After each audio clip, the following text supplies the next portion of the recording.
Endi qurilish obyektining loyihasi tasdiqlangandan so'ng unga o'zgartirish kiritish taqiqlanadi.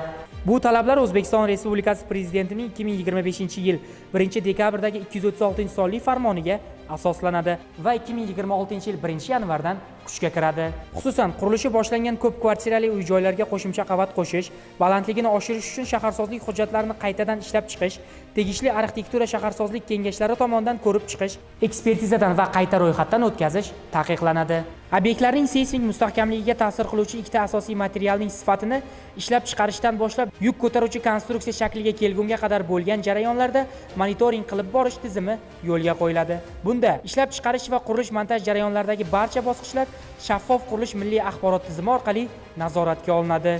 Beton va po'lat prokati ishlab chiqaruvchilar reytingi yuritiladi.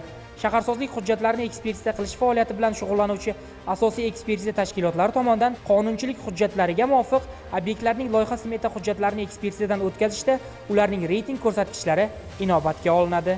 Qurilish va uy-joy kommunal xo'jaligi sohasida hududiy nazorat qilish inspeksiyalaridan ruxsat olmasdan qurilayotgan obyektlarni tashqi muhandislik tarmoqlariga ulash taqiqlanadi. Bunda energiya ta'minoti korxonalarining axborot tizimlari shaffof qurilish milliy axborot tizimi bilan raqamli hujjat tizimining idoralararo integratsiyalashuvi platformasi orqali integratsiya qilinadi. Ko'p kvartirali uy-joylarni boshqarish organlariga, ya'ni boshqaruv servis kompaniyalariga ko'p kvartirali uy-joylarni vizual va instrumental texnik tekshiruvdan o'tkazish ishlarini tashkil qilish vazifasi yuklatiladi. Vizual va instrumental texnik tekshiruvdan o'tkazish xarajatlari mahalliy byudjet mablag'lari hisobidan qoplanadi.